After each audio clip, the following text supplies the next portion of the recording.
and we look forward to hearing all about your work.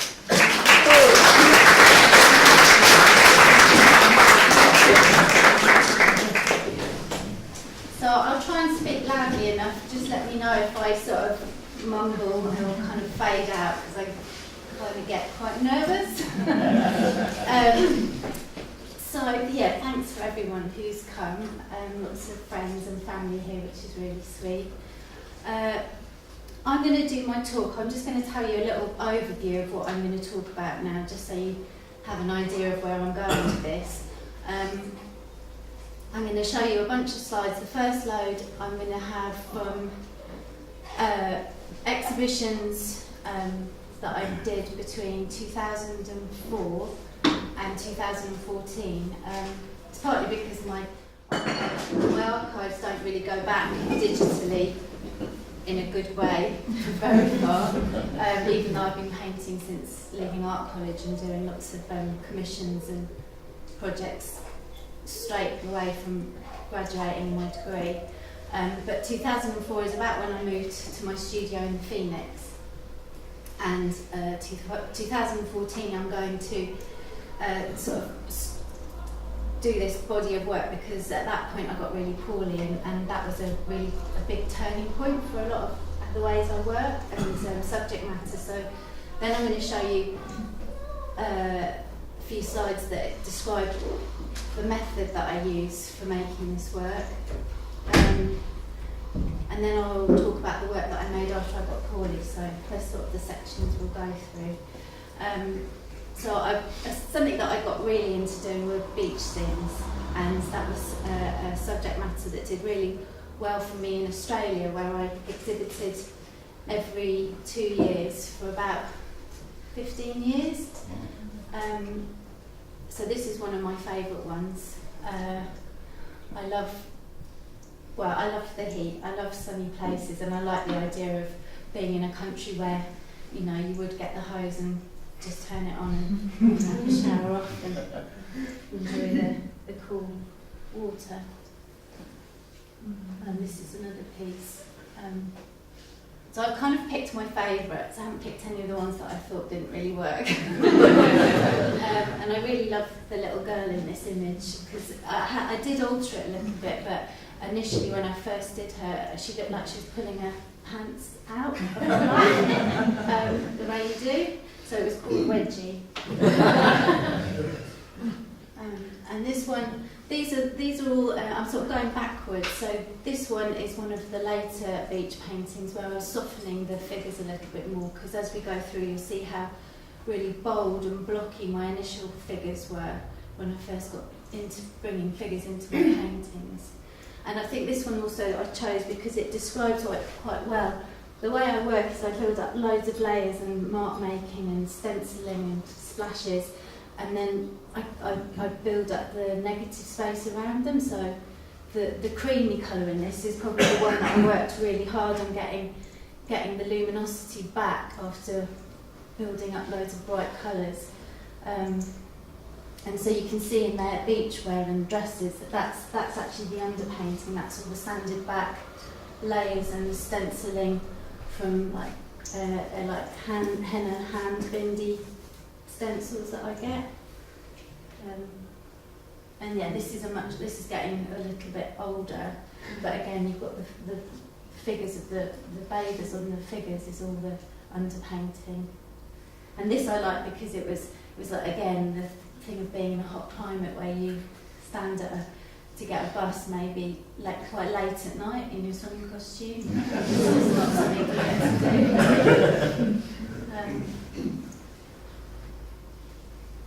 And again, this one, and playing with the plane of the landscape, like not always just drawing a horizon line, actually using the shoreliners to describe the landscape. I quite like abstract landscape rather than keeping it too figurative. And this one particularly, again, the underpainting is really obvious in this piece. And this was when my figures were very new to me. And I would have probably just painted out in black almost the whole canvas and just left these few areas and then built the blue up over the black. So So working more like in screen printing or something. And this is probably the first ever figure I put in a painting, and I was really excited about it because I'd been so scared of putting figures into paintings. It felt like there were so many things that could go wrong because we're really aware of what the figure looks like. And this was really exciting for me because I kind of thought, oh fuck it doesn't matter. I'm just going to use my paintbrush and draw with it and see what happens.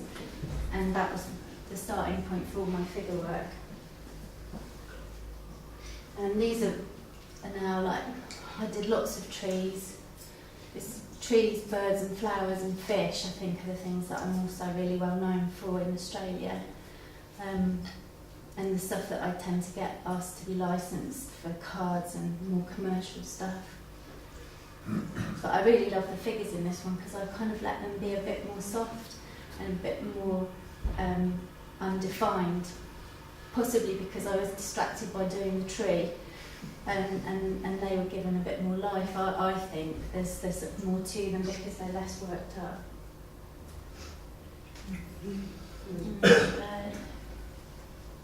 And I think again it's just showing you I'm trying to show you the sort of technique of building up all this information and then blocking it all out and editing the whole area. And I never plan any of my paintings at this point. It's always been, I've had something in mind like a bird and then I'll let the painting describe what's going to happen. A bit like when you stare at clouds, for example, and you see faces or elephants or something. I let the canvas sort of communicate something to me about what should happen on it.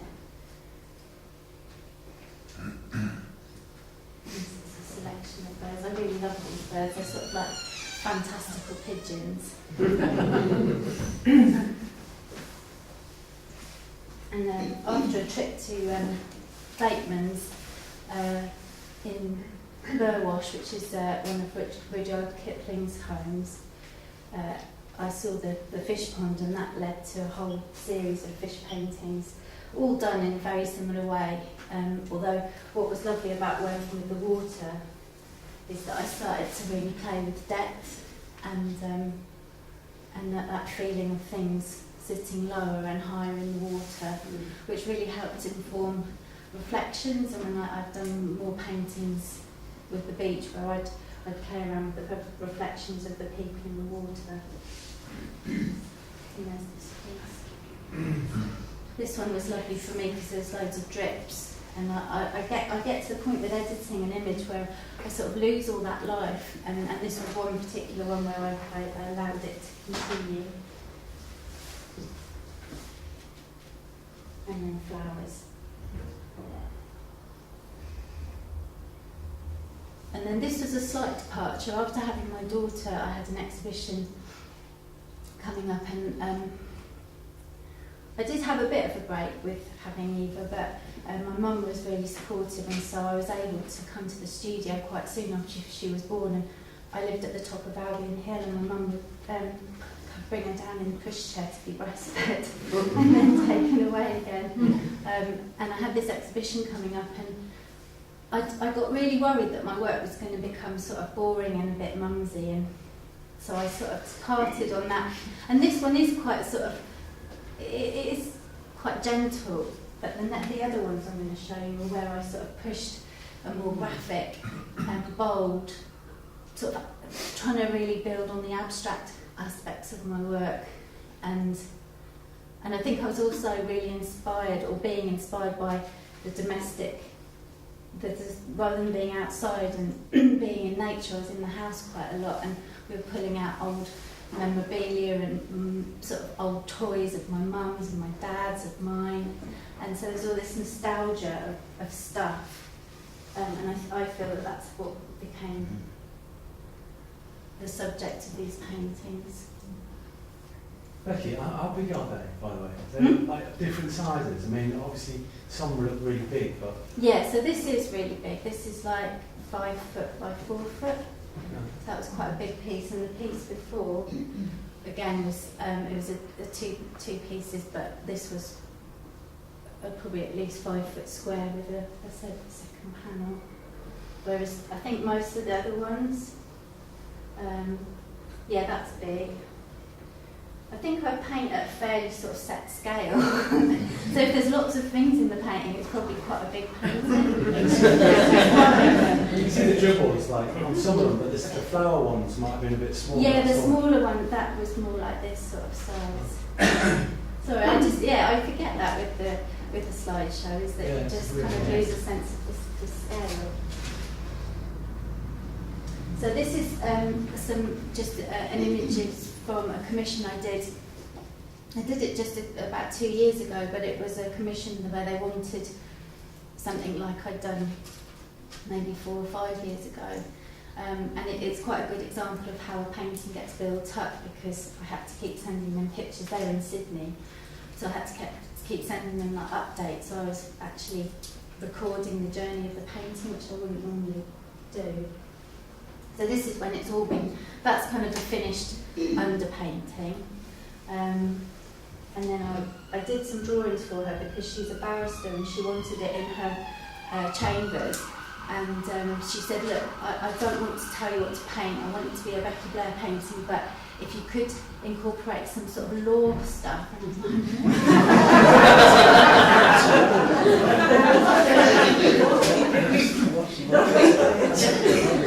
But I was up for it, I was up for the challenge, and my friend another friend who's a lawyer, he was like, oh, you've got the blind lady, and I was like, oh, that's like a figure, so I can do that, and the scales, which I ended up bringing into it, and then I even made these quite abstract, possible leaf shapes, but they're kind of resembling a barrister's wig. So that's as far as I went, as trying to be about law.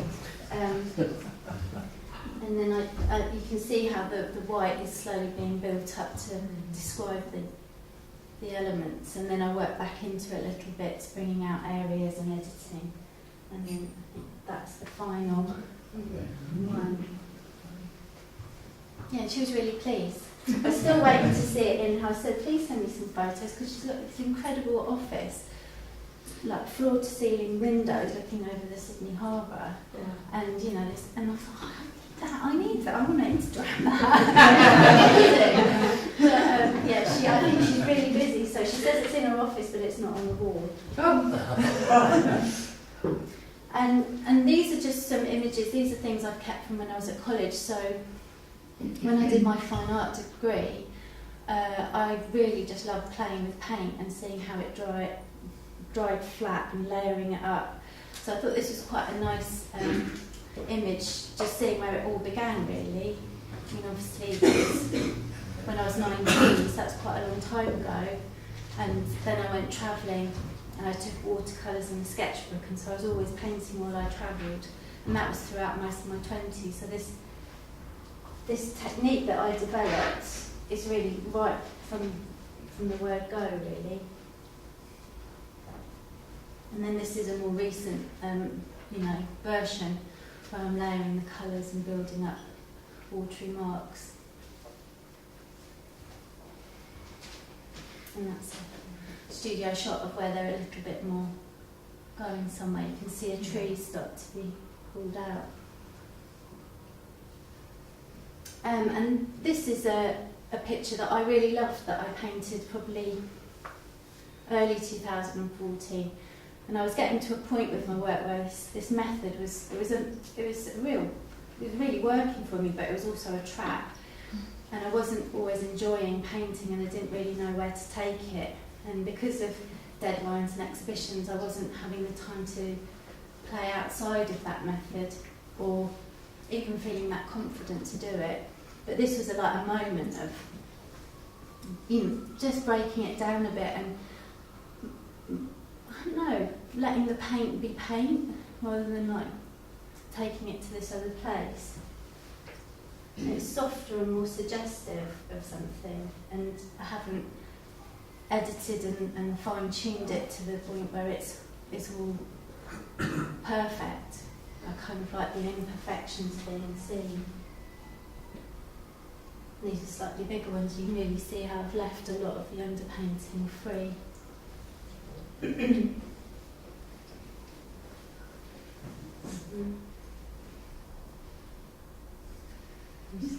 water. And this photo was taken by Alan Cullender in about July 2014. And you can see in the background there's some of the paintings that are part of the same series of the previous ones. And he was doing a personal project where he was photographing artists in their studios. And he approached me and I had a look through his website. I saw who he'd been photographing. I thought, yeah, I'll be part of that. And he was really lovely, and it was really nice to be photographed by somebody who just makes you feel so at ease. And we had quite a laugh in the studio. He really liked my mini chair and the little sketch that I'd done. It was not even a sketch, it was just me playing with paint when I was painting with my daughter one day. So he kept that all in. And yeah, it's a great picture, but what you don't know that's happening in this picture is I was getting really sick. And I can see it, my hands are all swollen and my feet are all swollen and my toes are like little chipolatas. And I didn't know what was happening at that point. And I felt, I was kind of scared and a bit nervous, but I just kept hoping that it was all going to get better. But what was actually happening was I developed lupus. But it took another 6 months before I was diagnosed. So that healthy tanned person there wasn't the person 6 months later in hospital. And so that was it was a really awful time. Like, my body stopped working completely and had to rely on my family to do everything for me. But it did, the sort of positive of that was I stopped painting, but for a reason, and it was taken out of my hands. And once I was sort of diagnosed and I was on the medicine, I did recover really quickly, but I thought, no, you know what, I'm just going to keep not painting for a bit longer because I think I really need to. And it was actually Sophie who sublet my studio. And then when I was ready to come back in the August, so I sort of had a whole year off. We shared the studio, and that was really nice because it was sort of like I had to find my feet again and work out what it was I wanted to do. And one thing I knew was I didn't want to just go back and start doing the same stuff again. So what I did was I did triangles because I felt like there wasn't going to just be the same old story, and I just really enjoyed it. It was so nice, and it wasn't for anyone. I didn't have any deadlines. I told everyone that I worked for, you know, I'll be in touch at some point.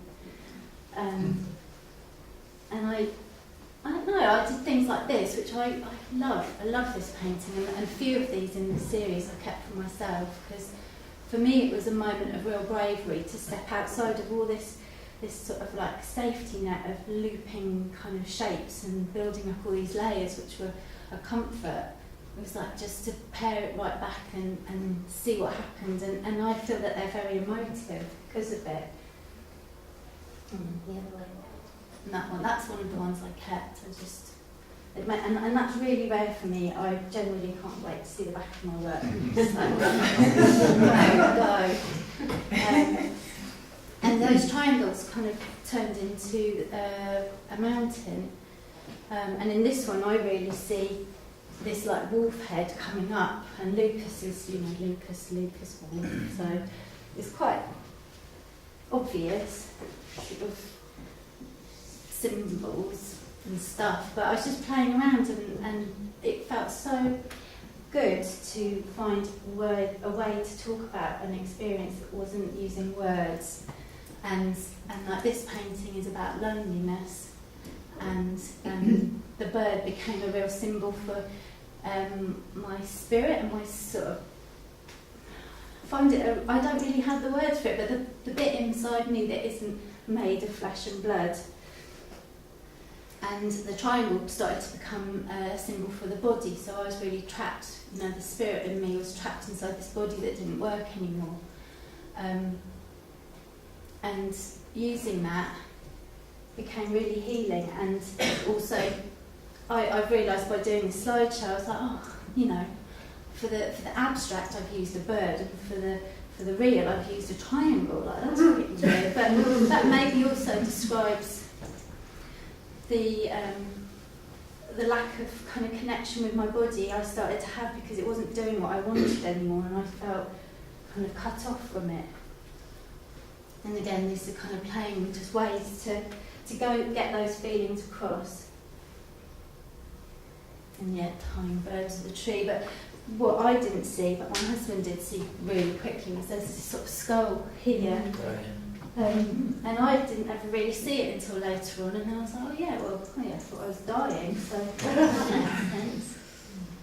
And then this is it all together. Not all of them are finished in this picture, but I'd like to show it because it shows it as a body of work, and I don't think I've ever done anything where the paintings really rely on each other. And so I did an exhibition of this work just to share it with all the people that had seen what I'd been through. It just felt like a real way of sharing that. And then this is the work that I did sort of post all that. I didn't want to stay like modelling through my own shit. So I sort of moved forward and wanted to explore the abstract and see where that took me. Although I always end up putting something in it that looks figurative, like a bird. But this is lovely, you know, it's me escaping all that horrible times. And this one as well, there's the bird up there, but most of it I'm playing with this quite dreamy, playful, and colour. And this was actually bought, and the woman who bought it was absolutely determined to have it. She turned up at the exhibition before it opened because they weren't doing pre-sales. And she ran in there and she's like, I'm having it. and it turned out she just recovered from breast cancer. And that was a moment where I realised, and it's happened more and more, where people have said to me, you know, they connected with my work, but then when they read about stuff online, they realised that there's this connection that goes deeper about a shared sort of experience. And this one I really loved. I like how it looks like a horse in the top there. Another one. But the abstract thing for me, I love it, but they're all quite unrounded and they're all sort of floating around. And that wasn't sitting well for me. I needed to kind of bring it back. And so I brought figures in again. And I was doing lots of drawing on the beach with pastels, so then I started playing, just seeing what happens and just still allowing the underpainting not to be hammed down by all the overpainting, just seeing. Is it mostly acrylic? Is it acrylic? What's the medium? This is all acrylic, but this is pastel, so I put a clear ground over the top, a clear pastel ground, and then working pastel over the top. And then this is like a gold gouache powder that I mix with water and pour that over. But the under is all acrylic. And that's one of the drawings, so you can really see, like I'm taking elements from my drawings that I do on the beach and bring them into the paintings. And this is, like I said, I've never planned painting, I've never done pre-sketches, and now I'm sort of working in this new way. And even with my, bigger paintings, so this is sort of about that high, about that wide, and not overdoing the underpainting. I really like that top figure, and you'll see in the next thing I've pretty much kept it like that. Just added a few lines. And these have all gone to Australia now. Again, this is the underpainting. And then so that one's the top canvas. And then that's. So it just really, like, it's much rawer, I suppose, leaving things to speak for themselves. And this is another progression.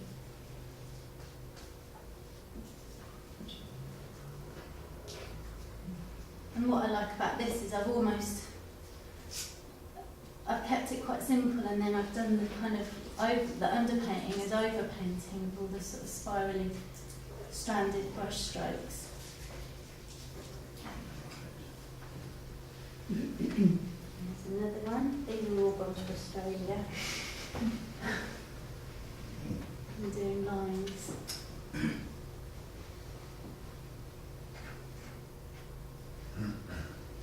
And then recently, November I did a Gary Goodman's monoprinting workshop at BIP, and it was the best thing I've done in ages. And it's just 2 days, like 10 till 2. We just really played, and he's brilliant because he knows my work, and I think he sort of helped me get where I needed to go with it. And this has sort of set me off on a whole, rather than, there's no underpainting with monoprinting, it's all happening at once. And we just had the best fun finding new ways of like using quite raw brush strokes and rubbing back and working in oil, which I haven't done for years.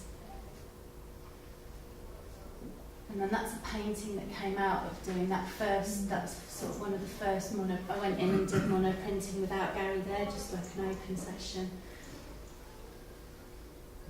And I feel like sort of just, I don't know, for me it's really exciting. It's so much freer. Figures, this is quite a big painting. I don't know if that one really worked, but I quite like the figures in the top, because the under bit's still showing through. And then these are more of the monoprints. And they're really informing some of the paintings I'm doing now, which are up here. I've brought a few down because we were a bit worried about the colour on the projector earlier today, but it's actually, thanks to Emma, fixed it. And Sophie and I were like so happy because it looked grey and murky earlier on. I was like, no, painting's about colour.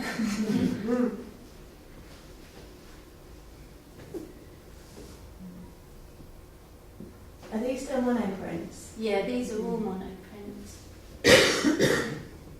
And rather than it being sort of the detail on and then painting around it, I'll do the swathes of colour and then just bring the figures in and just work really quickly, really intently, and then you have to put it through the press and you don't know until it's gone through whether it's worked or not. So it just feels really exciting because I think I get bored of my own stuff really quickly, and this is a way of keeping it really fresh. And then, so these are the oil paintings that I've done from those. So this is tiny. This is like 15 centimetres square. But the marks, and we had a crit session in my studio today, and we're talking about how we can get this to go bigger now, which is exciting. Big brushes. Big brushes, yeah.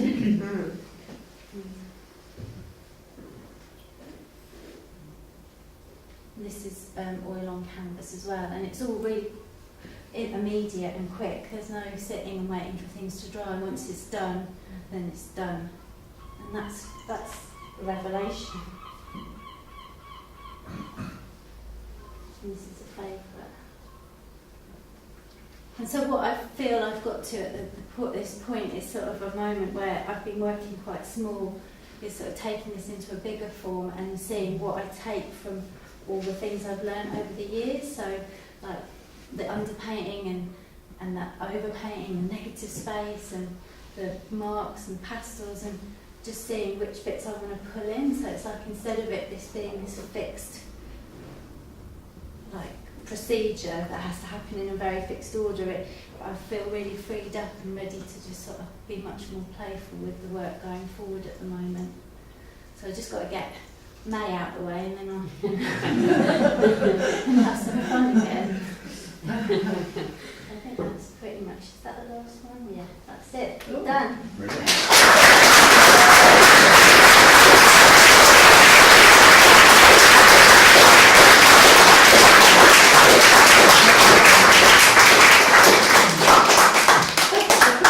Thanks, Becky. Am I That's on so. purple? No. Like on fire. That was a perfect example why Spotlight's so good. That honesty, and it's just such a privilege to listen to. Now Becky would love some questions. This is the way we generally do it. Really, is some questions, and then after that, be a 10-minute break, get another drink and what have you. And after that, be Sophie. So please, get anything on your mind to ask. Could you explain what this monoprinting is for us people who don't know? So it's just, well, I work in an oil paint that's also, like it's water soluble, but you mix it with linseed and you just paint onto a well, I have these plastic, they've got a special name, they look like acetate, but they're not. and you paint and draw and pull it back and put more on until you're happy with what you can see on the plate, and then it's only one print. You just put it through with the paper, and that's it, done. That's it. No, Yeah. you can't repeat it. No. You can work off the ghost a little bit. So you have to keep working before it starts to sort of dry. Yeah, I don't think it wouldn't dry in a session, No. no. Yeah, you've got plenty of time. Yeah, it's good. Do you work on more than one painting at a time? Yeah, yeah, I like to have Single quite a two, few would you? canvases. With the triangles which Yeah. show them. Yeah, they were all kind of, I probably did about 5 or 6 had on the go, and then we'll bring another 5 or 6 in, and then that might inform, if I wasn't sure about a few, I'd go back and work on some others. Because I find you can resolve something in one painting and it gives you the answer to another painting, which is really helpful. Do you paint in Australia? Do you actually, Yeah. or is it? No, I have done. Once or twice I've just gone to the show and the work's shipped out, but the first sort of 5 shows I went for really long, like sort of 6 months, 4 months. We went as a family one year and went to the studio. And it's what I always want my show to be in the summer, which is lovely. But if it's 40 degrees heat and I'm in the studio I used to rent was in a corrugated like old wool warehouse, and it was so hot. I mean, like I'd be in my bra and pants, sweating, with redback sizes and everything. But you know, gotta do it. Yeah. Very interesting. Do you think there's a particularly Australian aesthetic that you're engaged with? Yeah, I do think there's something about, I really like a lot of Australian artists, and I think I have a natural affinity with not their culture. I'm not really, like, it is different, and I like coming home, because at one point I was going to move to New Zealand and make that my home, and then I had a rethink, came back to Brighton and went, oh no, this is home. I need this, I need to be here. I can go there anytime I want if I need to, but So how did the Australian connection start? Well, I met a girl called Kat when I was travelling in Nepal, and she you meet some people and then they decide you're going to be their friend. She's one of those, and then she's still a friend, and we used to write to each other from all over the planet, and so throughout both our 20s we were travelling a lot. And then she went back to Australia and got a job in PR, even though she was really into photography. And she had her own photography show, which she had to sell out show, and she said, Becky, if you do me a big painting for my new flat, I'll get you a show. And I was like, I never thought like that. It was a huge learning curve, but I did the painting. She got a gallery, and then she got me in Vogue, and like all these, it felt like an insane experience. And I suddenly had a website, I had business cards. And it just went from being like this little ditzy hippie to like posing in Vogue and shit like that. So many sleepless nights, a lot of tears as well, and we nearly fell out as friends at points. But that was it. I mean, once that started, it just kind of rolled from there. Yeah. I don't think it would happen like that now. It's just not the same, but it was fun.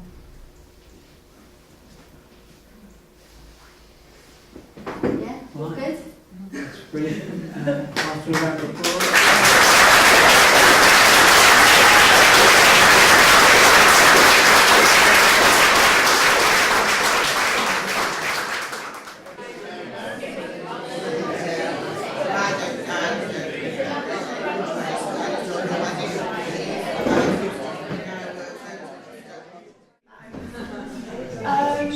Yeah, just on for a minute. 'Cause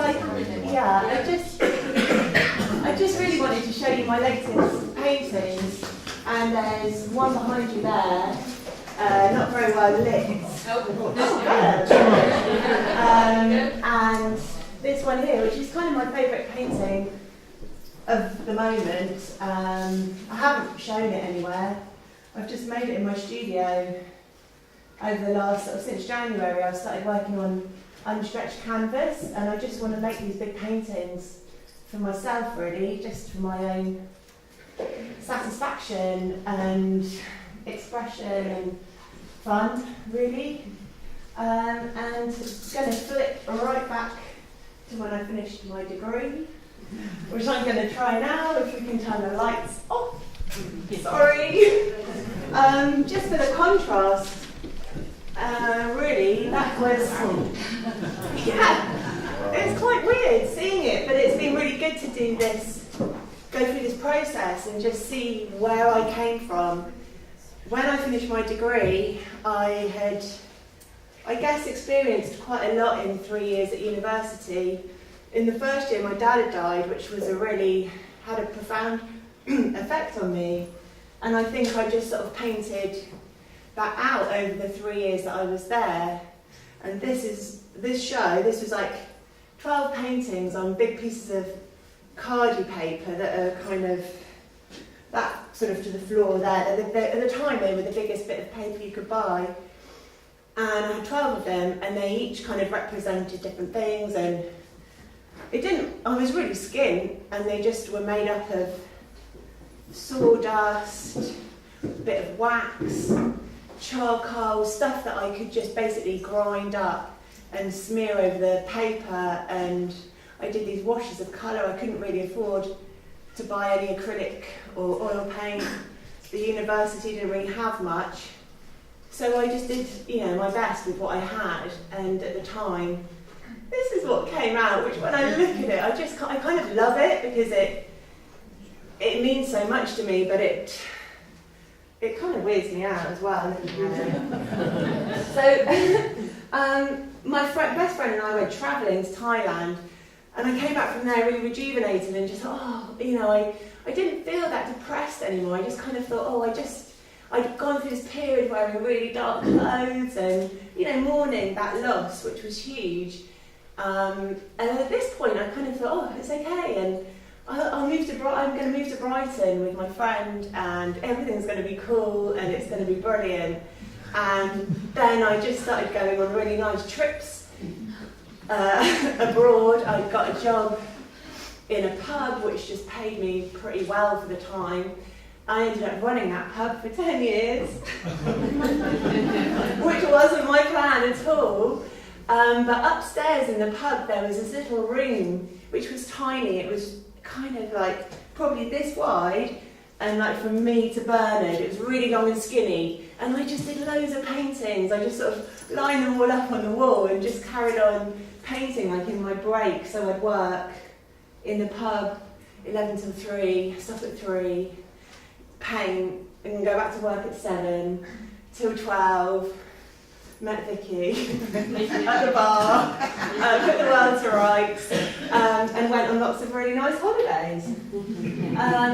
This was a massive painting which kind of started my obsession with blue, really, and I've realised it is quite an obsession. Like anyone that's been in my studio, it's like, oh, it's really blue in here. It is really blue. And I've been trying to work out why it's so blue. And I think that half of my studio that you used to be in is still got like a blue, it's like a blue filter. A blue haze. Yeah, I love blue. I think I really like what it represents.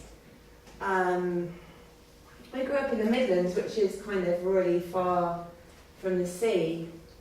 And when you get to the sea, when you've been quite landlocked, it's like, oh my God, this is brilliant. It's just amazing to have that space. And I think, it's like a lovely kind of sense of space, really. You've got the air, you've got the sea, you've got sky, you've just got, a big expanse to kind of look at. And you don't have that in a built-up town. And I think the difference for me was just like, wow, this is just incredible.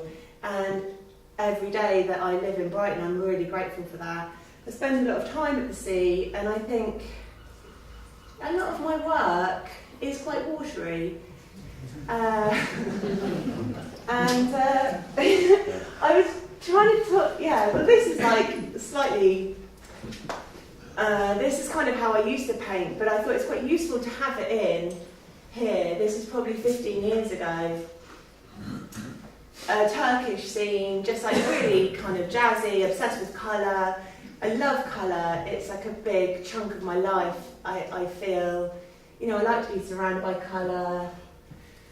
I like painting with colour. It just has this really positive effect on well-being, and it's just something that I'm mega attracted to. And I like wearing colour a lot of the time. I decorate my house quite colourfully. You know, my paintings are colourful. It's kind of like that is the thing. I think, you know, when I look at this, I kind of go, oh God, it is a bit naff. You know, I can kind of go, you know, but anyway, these are some of my early sort of forays into mark making and trying to go, what am I trying to say? You know, I love thick paint. I really liked sort of putting on texture and making these sort of, quite often, these sort of little circular marks, and these were all masses of flags. You know, this is this amazing harbour in Bodrum, and it was just like so intense and hot and kind of just, it felt like the most exotic place. It probably was. Oh no, I had been to Thailand, but it was pretty exotic at the time. Oh yeah, it's one of my palettes. I spend a lot of time mixing up paint and just playing around with it really. And I just kind of think, oh, it's really sensual, you know, it's got this kind of sexy feel about it. And it's just, there it is, you know, it is attractive to me. I think, oh, you know, I just want to get in there and get my brush or, you know, get one of my tools and just start using it. And I think the whole experience of painting is pretty absorbing. And I was likening it the other day to my sort of this feeling of swimming, you know, this obsession with the sea. I love going sea swimming. I love swimming in pools. I love taking photos of swimming pools. And it's just like, oh, you know, when you're underwater and you're just going, you can't really hear anything, but you're just kind of in that moment of, it's almost like a nothingness, sort of dreamy state. And I think for me, when I really get into a painting, it's a really similar experience. It's just like I'm in that painting. And just to sort of go back to these paintings that I just showed you, I can't really remember painting them. They kind of just happened, they occurred, I'd gone down to the sea on my bike, I'd had, you know, I probably felt a bit emotional, don't know, probably. I just kind of like was listening to music and watching the sea, and then come back to the studio and just like, oh, I want to feel that in a painting, and I want to push the marks, and, you know, these are created, a lot of them, on the studio floor, and I haven't got a big studio. It's not probably much bigger than this painting, the space that I can actually work in. So I'm sort of like on my hands and knees, crawling over the canvas, kind of going, oh yeah, it really felt like this, and, you know, I make all these marks, and they're quite abstract, but they're representative of something that, you know, is an emotional response really to somewhere that I've been. Oh, those were the allotments up on Whitehawk. They really don't look like that, but it felt like they did. This is, oh yeah, I just thought you know, I know it's really obvious what this is, but it's a really beautiful little beach in Greece where I went, and these are the kind of things I'm attracted to. I'm attracted to the sea, the beach, the sand, then you've got all this texture in the sand, and then you've got this lovely row of umbrellas. There's no one there for me, which is great, because I don't really like figures. You've got this pink hut and the orange sort of roof. Oh, you've got the telegraph poles, the trees, you know, you've got nature. I just find something like that so inspiring that it makes me want to paint. So wherever I go on holiday, here we go. This is what I do. I take my sketchbook, my watercolours, nothing much more than that, and I just start making little paper paintings, I call them. And, you know, I never try and reproduce that in a painting, but I use them to sort of like trigger off a feeling or an experience and just go, oh yeah, when I went to that beach, it felt like that. Oh yeah, and I kind of will go, oh yeah, I really remember that, and I remember that little pink heart, and oh yeah, I'll put that in a painting, and that might be it there, you know, or that might be it over there. It doesn't have to look like that, but it's, you know, that all these paintings are kind of telling me something when I get home, and, you know, they're okay.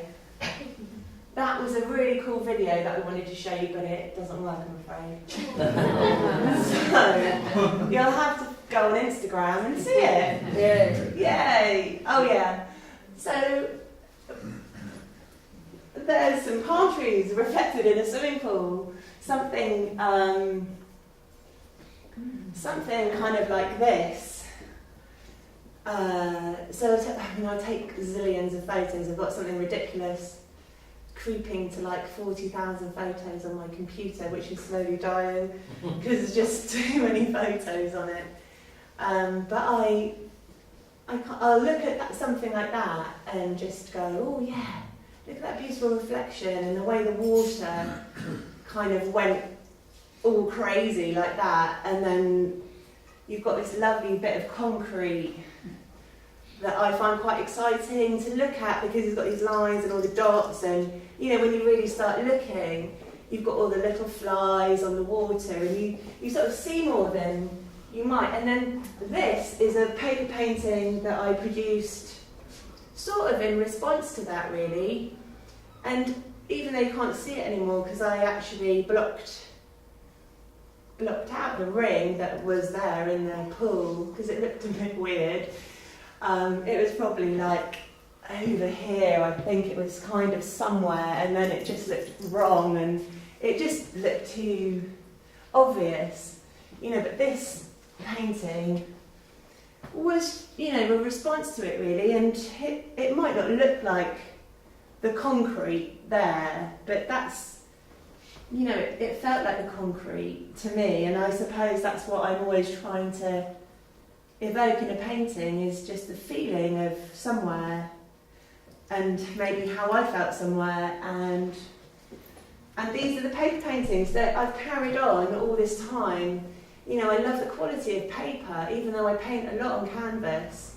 There's a really lovely quality to painting on paper, and these are very thin washes of acrylic generally. You can see like at the top, well, hopefully you can see, there's kind of like layers similar to Becky. You know, there's quite a lot of similarities I see, like in the way we work very often. You've got these layers of colour, and under there's like a really dark grey, and then, you know, there's just drips and stuff you can't see anymore, but that all happened under that painting. And this is somewhere I really love to go, and I quite often go on my own or go with friends or my kids, and it's Pell's Pools in Lewes. And I really love it there because you've got this outdoor swimming pool, and it's just surrounded by really beautiful trees, and it's got this lovely brick wall, and it's just really cool, and it's got this amazing like 1950s kiosk where you can get ice creams and tea, and it's just a really cool place. And I just kind of wanted to paint something in response to Pell's Pools, so that ended up, you know, being well, it is still a little ongoing obsession, but I think... Is it an outside swimming pool? Yeah. In Lewes? In Lewes, yeah. It's I think it's one of the oldest outdoor pools in the country. I mean, it's really historic, and if you haven't been there, highly recommend to go there. It's got very cold water. It's really cold water, but it's really good for you to get in cold water. Yeah, and it's fed from a spring. And it's just really lovely, so it feels so pure when you're swimming in it. And I've spoken to the guys there, and they really don't use many chemicals, so it's pretty good for you compared to like the Prince Regent or somewhere like that. And I know for a fact that they're filling the pool today. So there we go, a little bit of trivia. And this here is the dustbin at Pell's Pools. So I like a challenge. My friend Philippa challenged me. She went, so you're going to go and paint the pool? I went, yeah, probably. She went, yeah, but you can't get the twister bin in. I was like, what? Of course I can. I got the twister bin in. We had this laugh about it.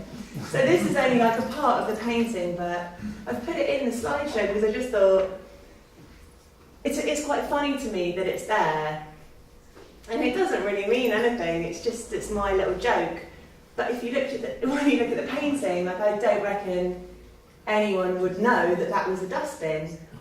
But it is, and that's what I like about sort of semi-abstract painting, is that it's quite ambiguous, it doesn't, you're not really going, this is that, and that's what I think, and that's my view of it. You're making these suggestions that could or couldn't be something. That might be a person in a stripy t-shirt or something else, quite random. That might be a flag, or it could be where the lifeguard sits, or it could be, I don't know, a balloon, or it could be anything.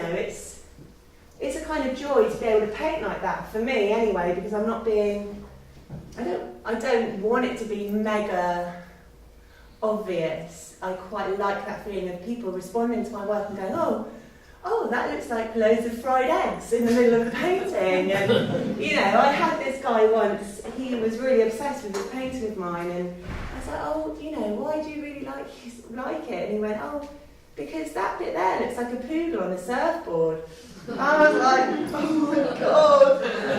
I couldn't believe that someone was actually going to buy a painting because they thought that little fleck of pink was that, but he did.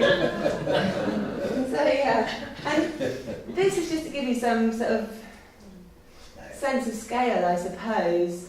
This is like a metre square painting. This is my sofa, a 4-seater sofa at home.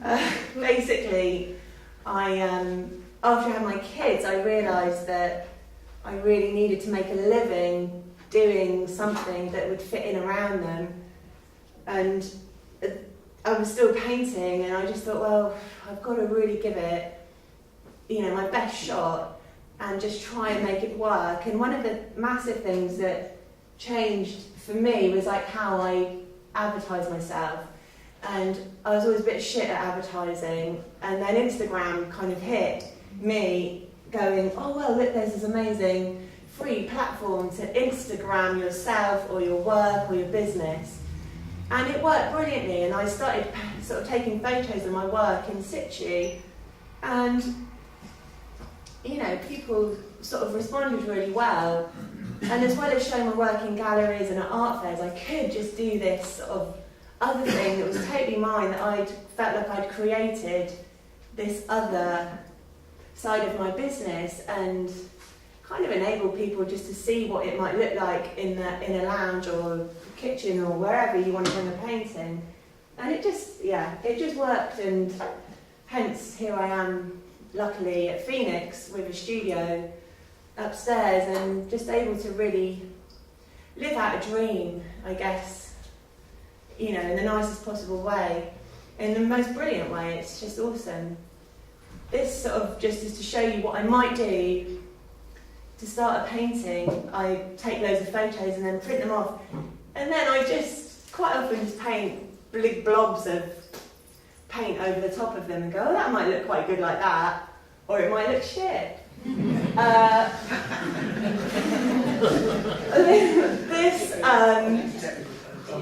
Very technical term. Very technical. Was that good or shit then? What? That paint? The last one. Yeah, that was a bit shit. It's good to show a bit of that, isn't it? Like, this is a bit of shit. In Rottingdean, one of my favourite places, really on the south coast, between sort of Rottingdean and Saltdean, I love that bit of coastline. You've got all the cliffs, and then you've got the rocks, and you've got the sea. It's kind of fab. Cycle a lot along there and go there with the kids, and something like that will just be inspiring to me. I looked at it and kind of went, oh, that's great. This lovely bit of turquoise rope stuck in these rocks. Just, it's hard to explain why that's exciting, but I think it's sort of, I'm just trying to show you how my process how it might work, or how a little thing like that might propel me into a painting. And that's sort of, this was a sort of painting for about 8 years ago, and this here, you know, might be that bit of rope.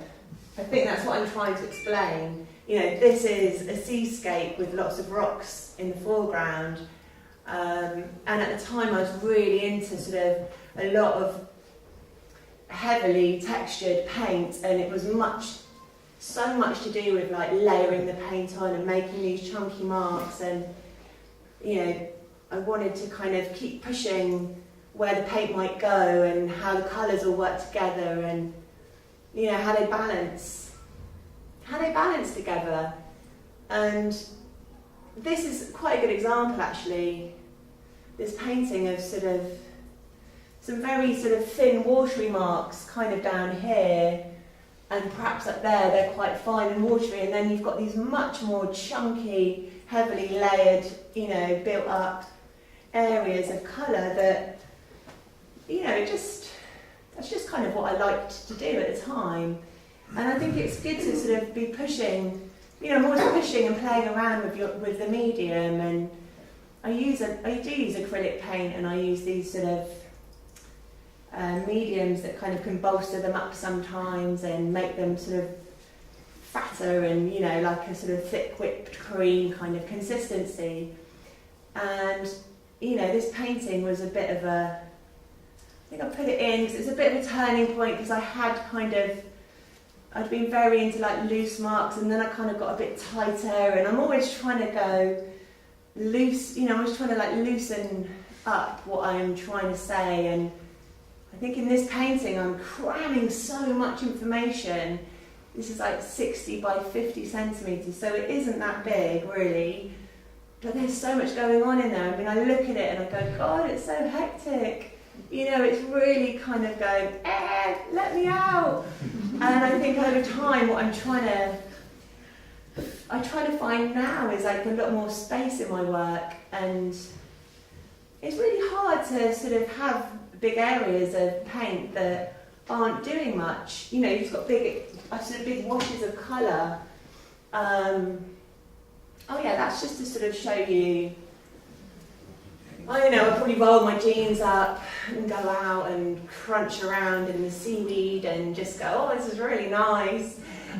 It looks lovely. It's kind of a weird place. It's a bit, you know, deserty, funny. And then that's a paper painting that I would have produced on the shoreline, if you like. I sort of go back to my stuff and get out the sketchbook and just, you know, paint what I feel, what I see.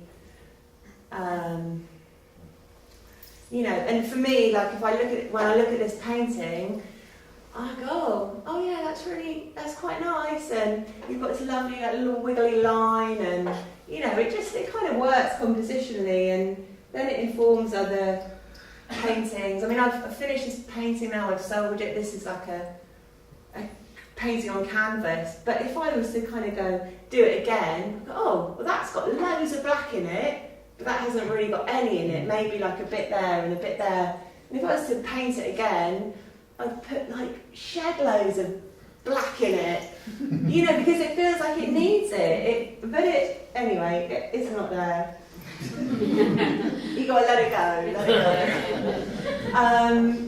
I thought I'd add in a few slides of artists that inspire me, and Hockney has really always inspired me from quite a long time ago, and I was really into his paper paintings, and I mean, he made his own paper, which is brilliant, really time consuming, good for him, but I couldn't be bothered to do that.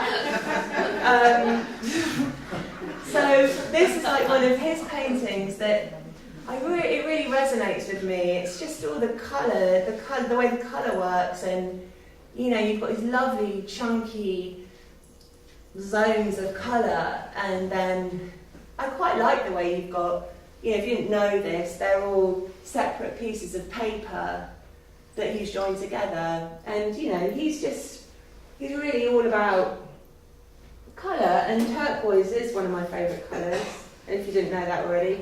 And blue.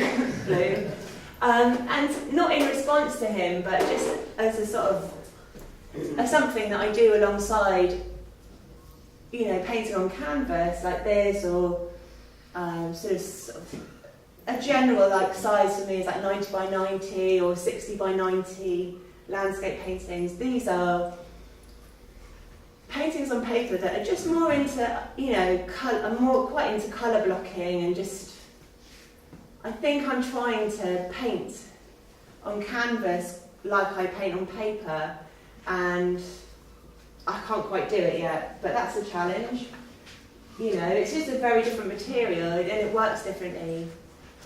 So if you can remember that bay in Greece, the photograph, so this was this is my response to it. So when I got home, it was last autumn, it was really depressing because we'd just been in this really amazing place, and then it's oh great, we're back in Britain, it's raining, it's shit. I'll just paint what I remember in Greece. And so I painted a whole load of really summery paintings. I think they're really summery. And here, I just thought I'd talk briefly about how I like to link colour, or how I think I don't realise I'm doing it, but it's just happening. And when I sort of was talking with my hubby at the weekend, I was I've got to do this talk and I'm really nervous, and we just went through the slides, and he just was well, why are you going to show that painting? And I had to think, why am I going to show that? And what am I going to say about it? And I think actually, what's quite interesting when you really look at your work is sometimes you don't realise at the time what you're doing, but you're doing it just instinctively. And with this painting, I just wanted to kind of go, if you pick up on this yellow that's here, without really realising it, I think what I do, but it's only by reflecting back that I see it, is I sort of have got this little puzzle. So it's the yellow's there, and then it goes up there and there, and it kind of feeds through the painting. The same with a dark peach, or the sort of magenta, or, you've got this kind of line of pale beach, and then you've got that blue popping in the top, and it's all just trying to sort of fit this sort of jigsaw of colour and shape, and without being too descriptive of this is the pink shed, here it is, the lovely beach bar, and there's the umbrellas, or there's one of them. They didn't quite all get in there, but it's it's just, I guess it's just a bit of a jigsaw that I'm trying to just go, this is how, I don't even know how I'm sort of know how I'm doing it, but I'm not doing it massively intentionally. I'm just trying to create something over time in the studio that, that's meaningful, but also fun. It's fun because it's fun. Painting's really fun, and I think for me it's it's just a massive joy to paint, and sometimes it is a struggle, and sometimes you have a really bad day and you just kind of go, what am I doing? Why am I doing this? It's the stupidest job in the world, because it's really frustrating at times, and if you can get through those times, like anything, it's really rewarding. And flipping over to this image here, this was a sort of response to the palm trees in Spain or wherever I was. Now this, I don't think this won't play. Unfortunately, I wanted to show you a little time-lapse video.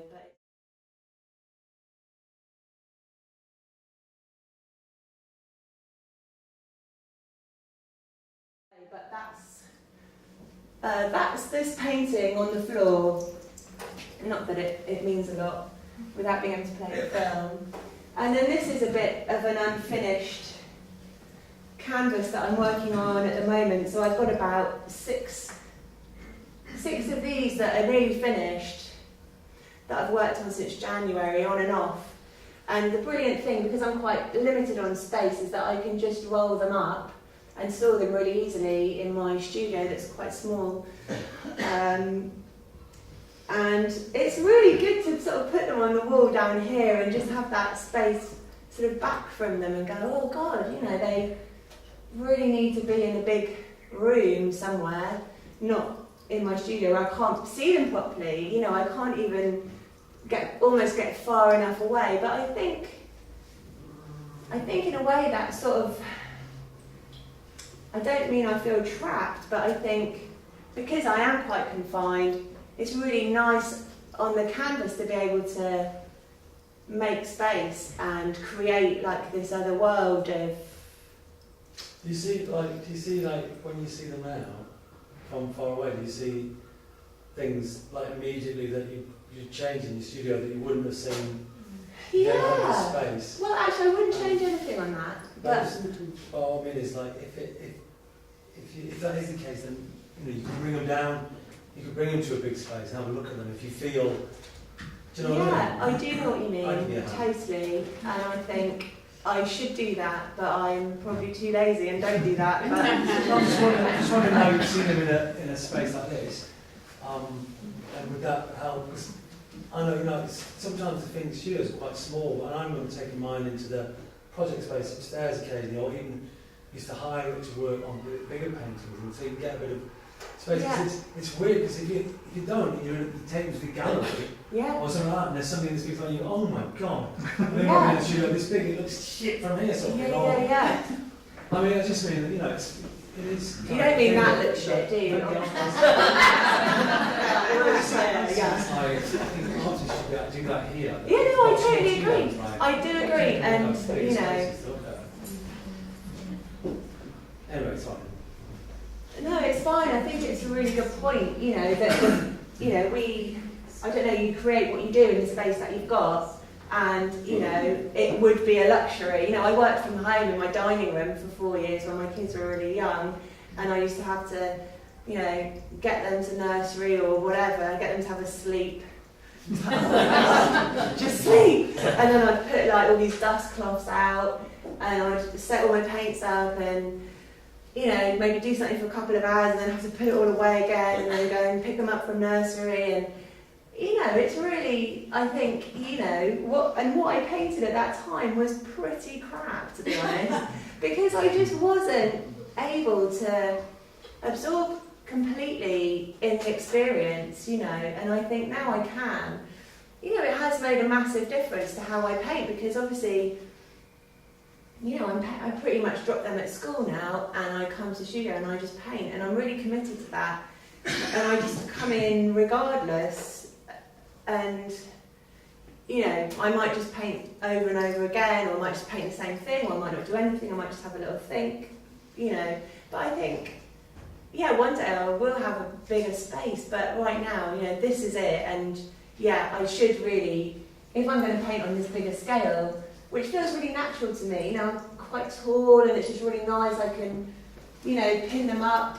Like, they wouldn't obviously be that high, but they're quite high, and, you know, I can just do that, and it's like, oh, it smells great. You know, it's such a good feeling just to be able to splosh a load of paint around and just make these really big marks with, you know, I love using like big brushes and sponges and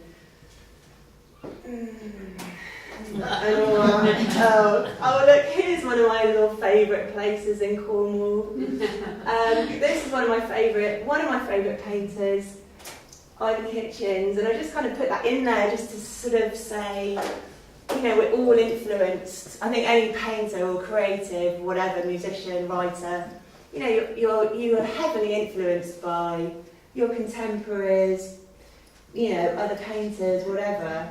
And he's definitely one of those really gorgeous painters that just doesn't really say a lot, but just says loads in a really great way in my eyes. This is one of my funny little pastel sketches that I just thought, this is all part of my process. I recently went to Somerset with a friend for a couple of days, and we just did loads of walking, bird watching, sleeping. We had a really nice sort of baths, just did uninterrupted things for 2 days without children, and it was so good. And we just had loads of time to create, and it was brilliant. And we just did whatever we wanted to do. And I hadn't worked with pastels for ages, and she just got her pastels out and she went, "Oh look, I've got all these amazing pastels." And I was like, "Oh God, they're brilliant." And we were just mucking about, and they're all the sort of like lovely reeds and squidgy, watery, marshy stuff. And in the background you've got the mountainous, I can't even think what those hills are called, the Mendips. So, in the sort of grey, bluey, chunky stuff at the top are the Mendip Hills, even though they probably don't look much like them. And then this is a sort of, I could say it's a painting in response to that. I don't actually think it is, but it could be, But this is kind of like, this would be how I would work. One picture informs another. And this is quite a big painting that I wish I'd left at this point, but I didn't. I really, really missed that painting because it was lovely. And then I just massively worked over it and messed it up until I created something totally different. It's not either of those. Oh, it's not that either. Or that. Oh dear. Am I running out of time now? Am I? Oh, it's that. So it's so different.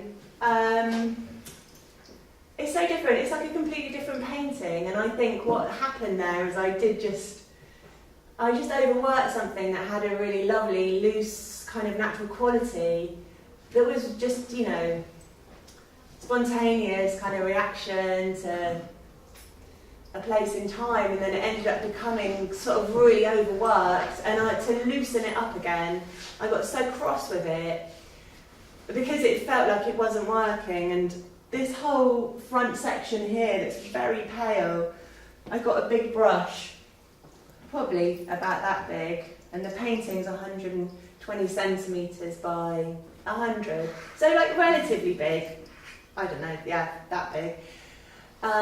And I just like sloshed all this whitish, peachy paint over it and went, oh, that's it. I just needed to have I just had to get cross with it to kind of resolve it. And it kind of isn't resolved, and it is resolved, but I can't work on it anymore. Because I sold it, but that's not the point.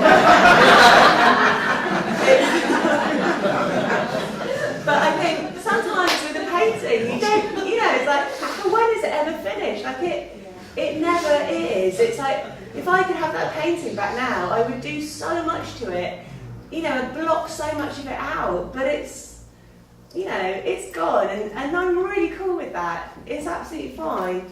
I'm very grateful that happened to that painting. And this is like my little foray into trying to not fill the whole canvas with paint and shapes and marks. This is kind of like getting well into, a much more intense bit of something happening, and then nothing happening, even though lots is happening in the bit where nothing's happening. So you've got this big sort of, hopefully anyway, this big expanse of non-happening, and then up there, we're in a theme. This is the swimming pool, and you've got lots of crazy paving, and then you've got this brilliant weird peachy diving board, and then the steps going up, and drips dripping down, and a surfboard or a rubber ring or one of those, one of the rings that goes around a kid. So yeah, so this is kind of like a little experiment really into what sometimes I think you've got to challenge yourself and go, could I paint something with not much in it and give myself a lot more space in the painting, and would that, you know, would it work? It's like, it's a constant exploration really of the subject matter.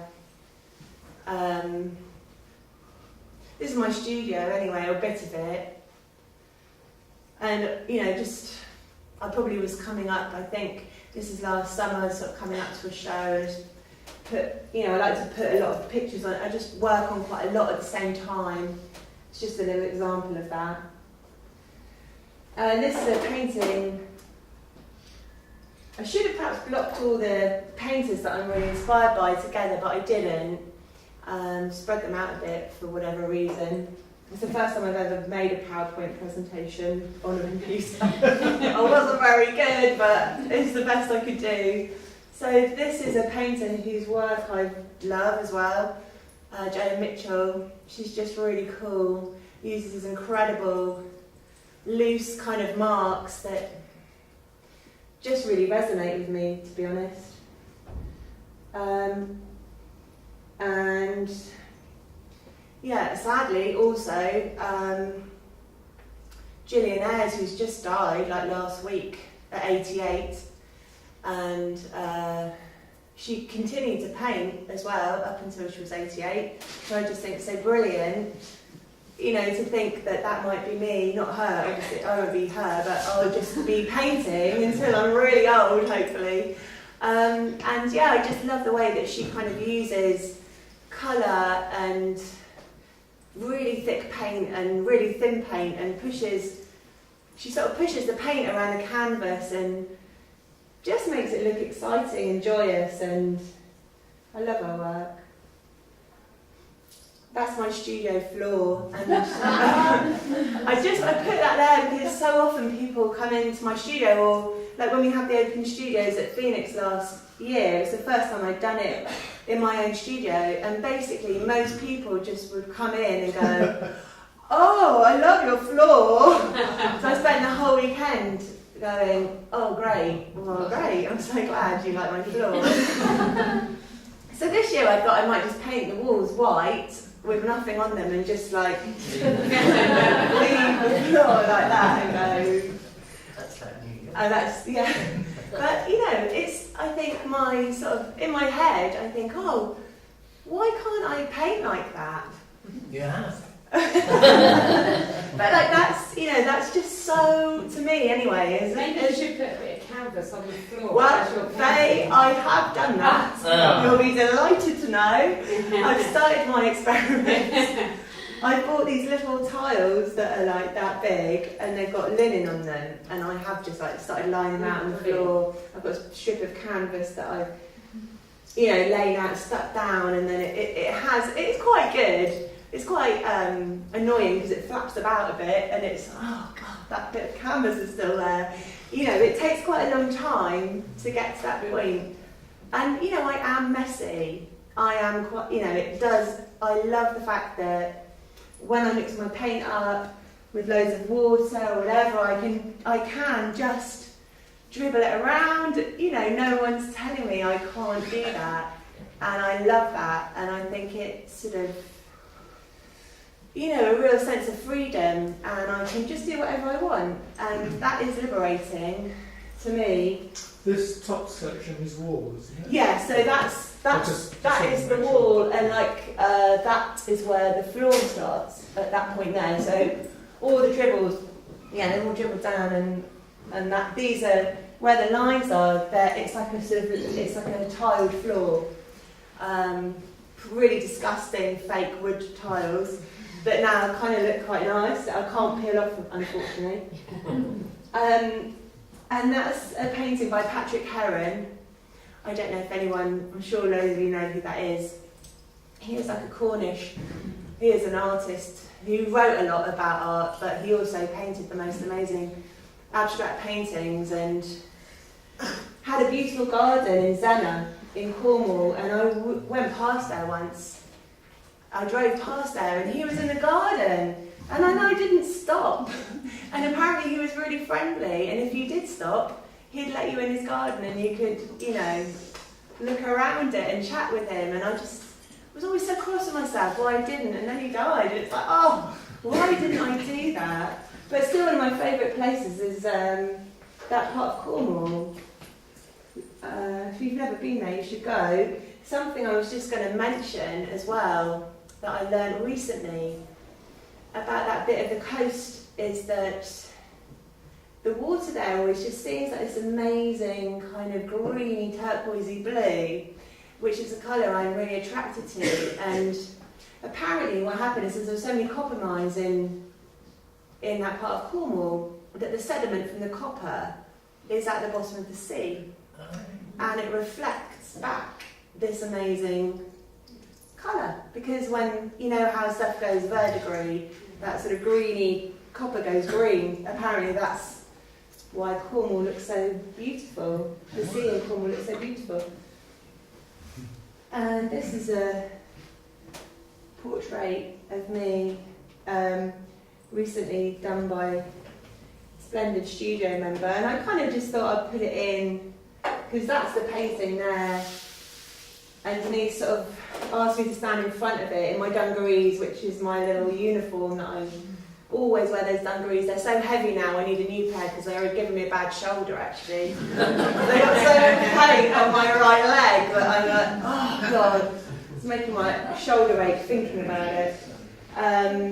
But yeah, I just love the way that she's sort of done this double exposure, and that the paint's over me and I'm under it, and you know, I just felt like it's kind of like, yeah, this is a nice meaningful portrait of me. And that, I think, my friends, is the end.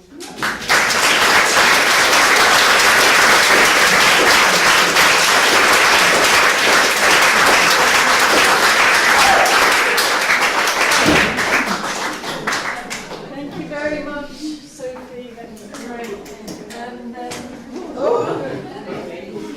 And any questions? Do you title the pieces? Is it important that people know that where they've come from, if they're quite abstracted images?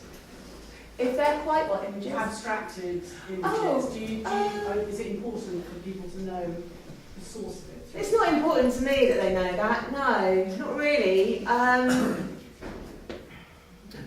It's quite a good question. I don't actually put too much emphasis on the title of a piece.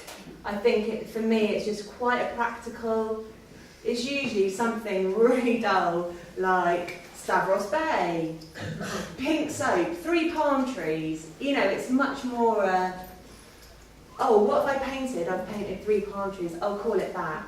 You know, I don't have like a set idea of what something should be called before I paint it.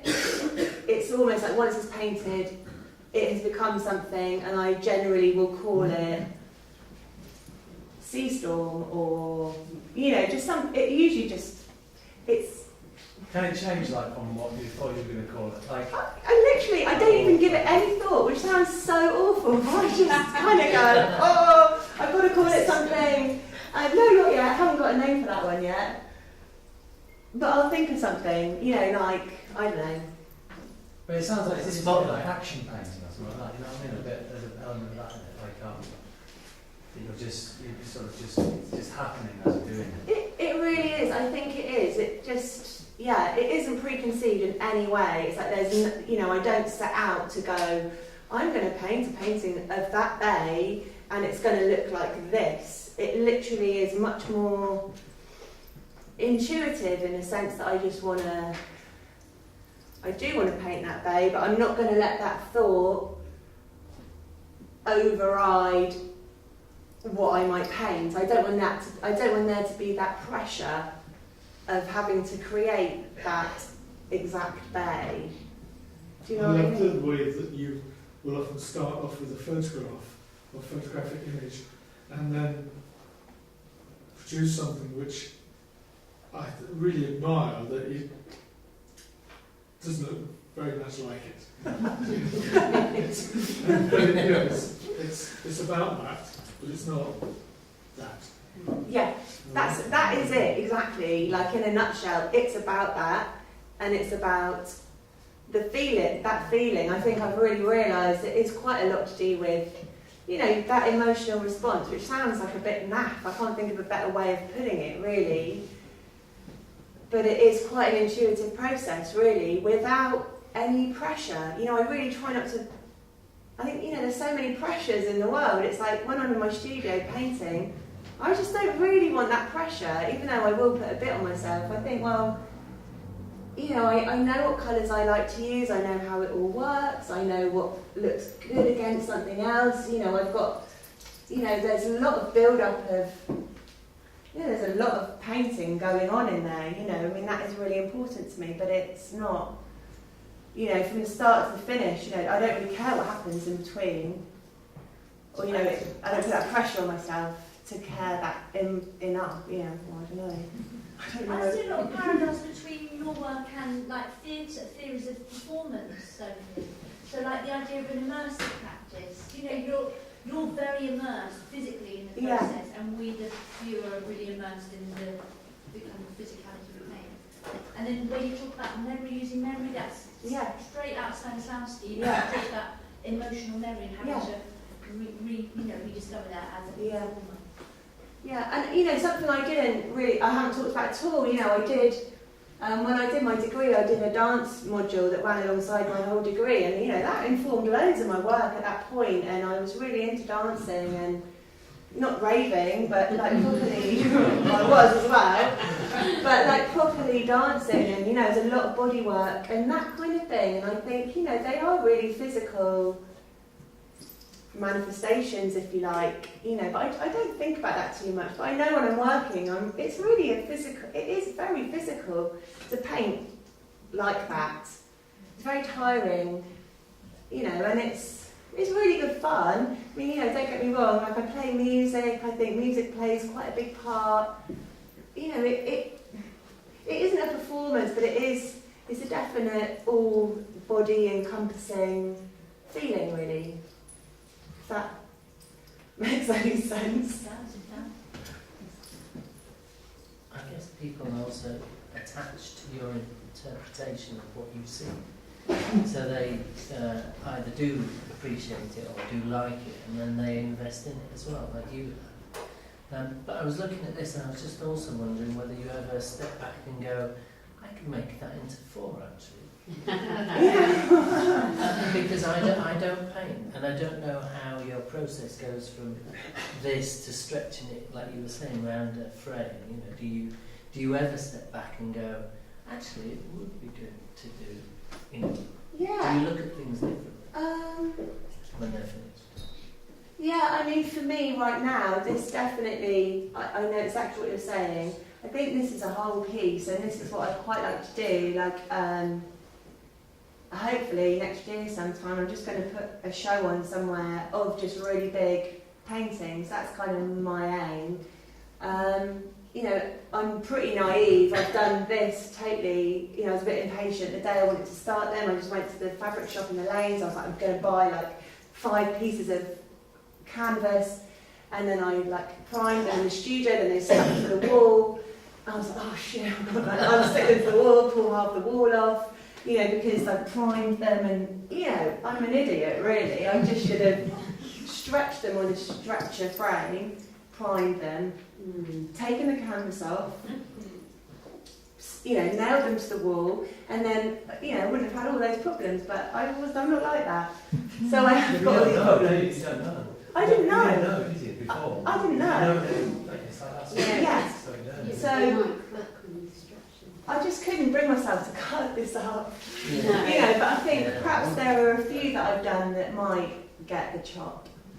But yeah, not these. Your work was really big on the screen and they look completely natural, right? You know, I mean, it's a brilliant. I suppose what it's kind of obvious thing that I'm saying is that you could work a lot bigger, couldn't you, if you had a bigger space? I know you did. Yeah. I don't know what I'm saying. I think that's a really interesting point as well, that you've chosen to work on such a big scale in such a confined space. Is there a connection between those two? I am sure there Kind is. of pushing Yeah. You know, I mean, this to me now, it's quite weird, but this doesn't actually feel that big. I'm like, oh, that's like okay. Like I could definitely work bigger than that because it feels really natural to me, and I suppose that's what happens, isn't it? What has happened is I've been working. Actually, I haven't even got them out, but I've worked probably this kind of size. That was one of the images on the screen. So that's like a metre square. I don't even know if that's going to stay on, but you know that it's fine. It's like it's a decent sized canvas, but that to me just feels so much more exciting as a size to work on. But you know, not logically, but I've got to earn a living as well, so that's more sellable. Which sounds awful, but it's true. That could be the next scale.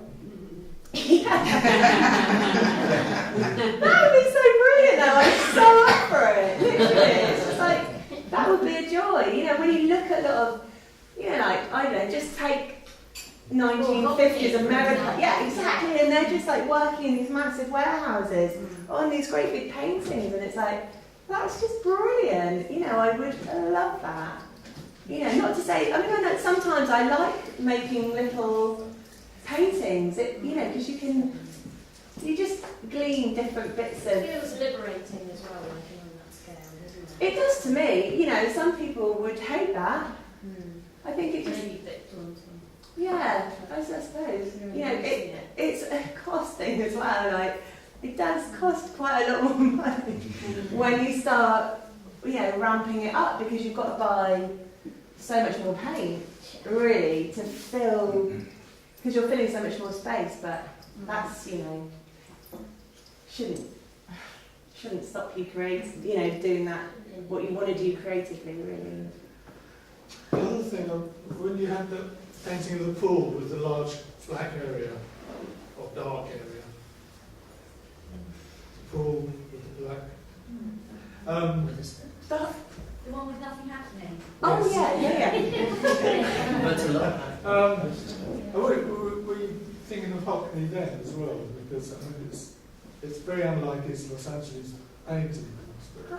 I don't think I was thinking of him then, no.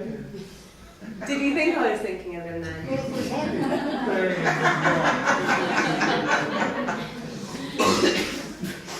I think what you were saying about that, like an art teacher once said to me, quite often art teachers don't say that much, do they? But one wise word was, he said, painting should speak, not chatter.